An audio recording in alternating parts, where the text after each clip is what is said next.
I pray to the court to allow me to say a few things in conclusion.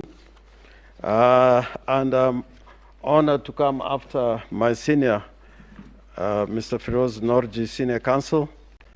I cannot forget to put it on record that in 1993 I filed a similar petition challenging the election of the then president, and my lawyer was Mr. Firoz Norji and Mr. Paul Mwangi, and I'm forever grateful.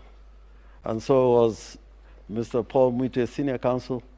Many times I was locked up, he was always available to appear for me, and like many other counsels who are here. I want to urge the court that what has been put on record, and particularly the evidence that has come through the submissions of my learned friend, Mr. Morgor, it's so important in terms of making a decision as to what to do with the elections that were held on the 9th of August this year. And Mr. Morgor has put evidence before you which has not been controverted. For example, there is evidence of interference, if not invasion, of the technology infrastructure of IEBC, and the evidence of Mr. George Njoroge, which was covered by Mr. Morgor. I want the court, with respect, to look at what the IEBC has said in return or in response to those very, very serious allegations through Mr. Martin Wachira Nyaga, again was referred to by Mr. Morgor.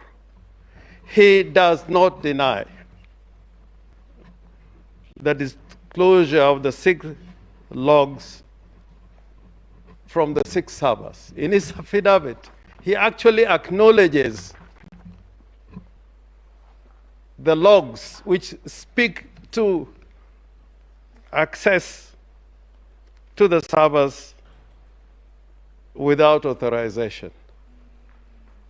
And he puts the question the other way around. Instead of this matter going into inquiry by the Electoral Commission, he questions the authority of Mr. Njoroge in accessing, in obtaining those logs. And he says the same things about the logs that have been put forward by Mr. Justice Nyangaya.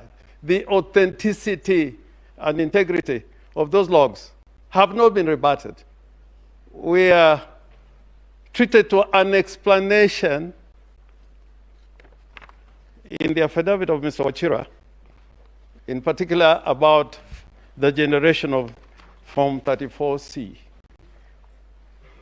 And those rebuttals do not answer the question as to why there are these unauthorized access to the servers of the IBC and obtaining those particular logs.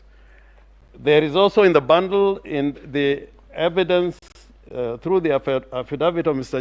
Nyangasi, of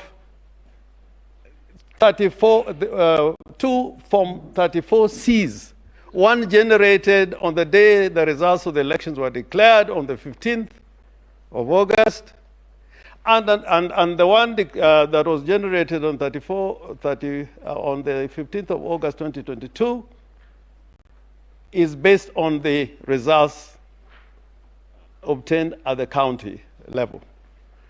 The next day, again, another Form C was generated. All that is in the bundle of Mr. Nyagasi. Another Form 34C. That one was computed on the basis of the results that were obtained from the polling stations. So we got 2 Form 34Cs. There is no explanation given as to why there was those 2 forms. So, Your Lordships, we pray that the orders that we prayed for are justified. But probably in future, there may need to be a thorough inquiry as to what happened. Not just looking at the question of whether Mr. Ruto was validly elected, but looking at the criminality that characterized this entire enterprise. And that is when the Kenyan people will know the truth. But for now, I think the Kenyan people will be happier if this court can make sure that the authority, their sovereign will, is not taken away. I thank you. Thank you very much for keeping time.